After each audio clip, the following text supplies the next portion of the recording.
Hello student, कैसे आप लोग? उम्मीद करता आप लोग ठीक हो गए। आपका मेरे यूट्यूब चैनल संजय ज्ञान गुरुकुल पर स्वागत है। आज मैं आपको क्लास 10 के गणित में पीछे पर आयतन का प्रश्न नंबर 13.1 का प्रश्न 9 सोल्व करके समझाऊंगा। इस क्वेश्चन को मैं आपको बहुत ही आसान में स्टेप बाय स्टेप समझाऊंगा, ताकि आप सब स्टूडेंट को इस प्रश्न का अच्छी प्रकार समझ में आ जाए। ठीक है, और यदि आप वीडियो आपको पसंद आए तो प्लीज मेरे वीडियो को लाइक शेयर कर दीजिएगा, और यदि आप वीडियो पर नए हैं तो सब्सक्राइब बटन प्रेस कर बेल आइकन प्रेस कर ऑल पर क्लिक कर दीजिएगा, ताकि हमारी हर पहली वीडियो का नोटिफिकेशन आपको सबसे पहले मिले। ठीक है, आप प्रश्न 9 सोल्व करने से पहले मैं आपको एक बात कही दूं कि इस वीडियो का पूरा अंत देखिएगा, बीच में कहीं भी स्किप मत कीजिएगा, नहीं तो आपको वीडियो में प्रश्न का अच्छी तरह समझ में नहीं आएगा। ठीक है, तो देखिए प्रश्न नो क्या कह रहा है। लकड़ी के एक ठोस बेलन के प्रत्येक सिरे पर एक अर्धगोला खोद कर निकाले हुए एक वस्तु बनाई गई है, जैसा कि आकृति 13.11 में दर्शाया गया है। यदि बेलन की ऊंचाई 10 सेंटीमीटर है और आधार की त्रिज्या 3.5 सेंटीमीटर है, तो इस वस्तु का संपूर्ण पृष्ठीय क्षेत्रफल ज्ञात कीजिए। ठीक है, तो देखिए मैंने आकृति 13.11 बना लिया है। ठीक है, तो देखिए आपका एक क्या है,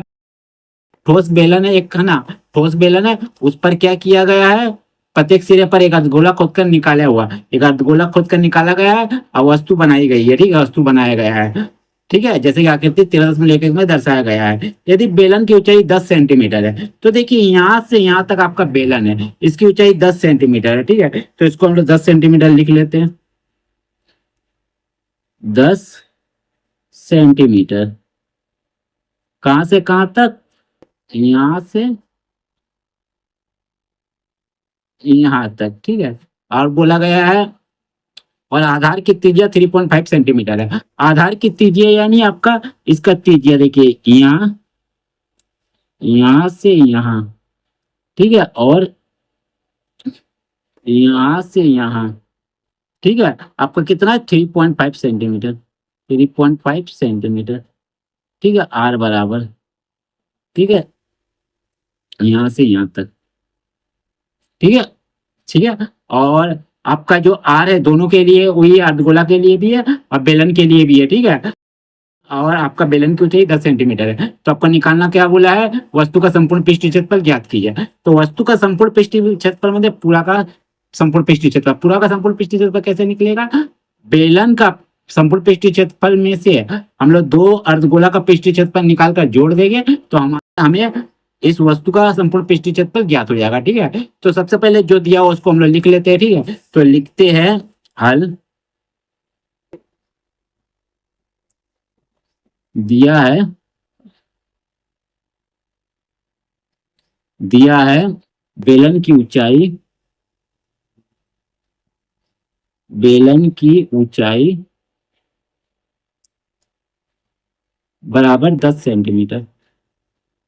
ठीक है, उसका बाद आधार की त्रिज्या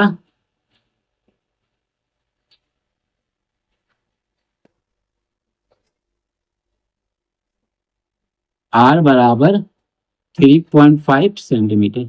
ठीक है, और ये आपका एच है। ठीक है, और हमें निकालना क्या है? वस्तु का संपूर्ण पृष्ठीय क्षेत्रफल। ठीक है, तो वस्तु का संपूर्ण पृष्ठीय क्षेत्रफल हमें निकालने क्या करना होगा? बेलन का संपूर्ण पृष्ठीय क्षेत्रफल निकालना होगा, दो अर्धगोले का संपूर्ण पृष्ठीय क्षेत्रफल निकाल कर जोड़ देंगे। ठीक है, तो हम लोग दोनों अलग अलग भी निकाल सकते, एक साथ भी निकाल सकते। ठीक है, तो लिखते हैं इसीलिए वस्तु का संपूर्ण पृष्ठीय क्षेत्रफल बराबर, इसीलिए वस्तु का संपूर्ण पृष्ठीय क्षेत्रफल बराबर बेलन का, बेलन का पृष्ठीय क्षेत्रफल। ठीक है, संपूर्ण पृष्ठीय लिखिए, पृष्ठीय लिखिए, एक ही बात है। ठीक है, जोड़ दो गुना, दो डॉट गोला, दो गुना अर्ध गोले का पृष्ठीय क्षेत्रफल, पृष्ठीय क्षेत्रफल। ठीक है, चलिए बेलन का संपूर्ण पृष्ठीय क्षेत्रफल का फॉर्मूला आता है 2πr/h जोड़ और दो गुना अर्धगोले का पृष्ठीय क्षेत्रफल होता है 2πr का स्क्वायर, ये होता है। ठीक है, मैंने आपका गोला का आधा हो जाता है, गोला का 4πr² होता है, तो अर्धगोला का 2πr² होता है। ठीक है, तो देखिए दोनों तरफ से आपका 2πr आ रहा है, कॉमन ले लीजिए। ठीक है, 2πr तो देखिए यहाँ 2πr पूरा ले चुके हैं, तो हमारा h बचा, h को लिख दीजिए प्लस लिखिए। देखिए यहाँ 2πr ले चुके हैं, तो एक तो 2 बचा लिख दीजिए, और एक तो देखिए 2r में से एक r ले चुके हैं, तो एक तो r बचा ना, एक तो r लिख दीजिए। चलिए देखिए 2 लिखिए, पाई का मान कितना 22/7 लिखिए।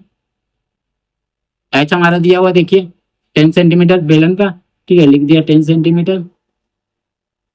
नहीं h नहीं, यहाँ r हमारा बोला गया 3.5 सेंटीमीटर, ठीक है, तो लिखिए 3.5 सेंटीमीटर, ठीक है। और h हमारा कितना दिएगा 10 सेंटीमीटर, लिख दीजिए 10 सेंटीमीटर जोड़ 2 गुना r हमारा है 3.5 सेंटीमीटर, ठीक है। चलिए अब हम लोग क्या करेंगे, बनाएंगे, तो देखिए लिखिए 2 गुना 22/7 को उतारिए गुना, देखिए 3.5 में पॉइंट जैसे हटाएंगे, आपका पॉइंट के लिए 1 लगा दीजिए, ठीक है, पॉइंट जैसे हटाएगा पॉइंट के लिए 1 लगा दीजिए, पॉइंट के बाद एक संख्या है तो 1 0 लगा दीजिए, ठीक है। और यहाँ देखिए 10 लिखिए, जोड़ गुना कीजिए, 2 5 10 का 0, बाद में चाहे 1 2 3 6 और 1 7, एक संख्या पहले पॉइंट, एक संख्या पहले पॉइंट लगा दिए, ठीक है। चलिए अब देखिए 5 7 35, 5 दूनी 10, 2 और 2 कटिए, ठीक है, तो आपका बच क्या गया 7 7 भी काट दीजिए, तो आपका बच गया 22, तो लिख दीजिए 22, ठीक है। यहाँ कुछ नहीं, मैंने गुना है, गुना लिख दीजिए। अब देखिए 10 7 कितना हो गया 17, लिख दीजिए, ठीक है। चलिए बराबर दीजिए, चलिए यही मैं आपका 22 से 17 गुना कर देता हूँ, 17 गुना 22, ठीक है। चलिए तो गुना करता हूँ, तो देखिए 2 7 14 का 4 है, 2 एकम 2 और 1 3, वही हो जाएगा 4 और 3, क्योंकि 2 से ही गुना करना है, 4 4 3 7 और 3 का 3, तो आपका आ जाएगा 374 सेंटीमीटर में सवाल सेंटीमीटर लिखिए, और क्षेत्रफल निकाल रहे हो इसलिए स्क्वायर डाल दिए, ठीक है। यही आपका हो गया संपूर्ण पृष्ठीय क्षेत्रफल वस्तु का, ठीक है। तो उम्मीद करता हूँ आपको मेरा यह वीडियो पसंद आया होगा। यदि आपको मेरा यह वीडियो पसंद आया तो प्लीज मेरे वीडियो को लाइक से सब्सक्राइब कर दीजिएगा। यदि आपको वीडियो समझने में कोई कष्ट है तो आप मुझे कमेंट कर सकते हैं। यदि आपने इससे पिछले वीडियो नहीं देखा है तो आप मेरे डिस्क्रिप्शन के प्लेलिस्ट पर जाकर देख सकते हैं, ठीक है। तो फिर मिलते हैं एक नए वीडियो के साथ, धन्यवाद।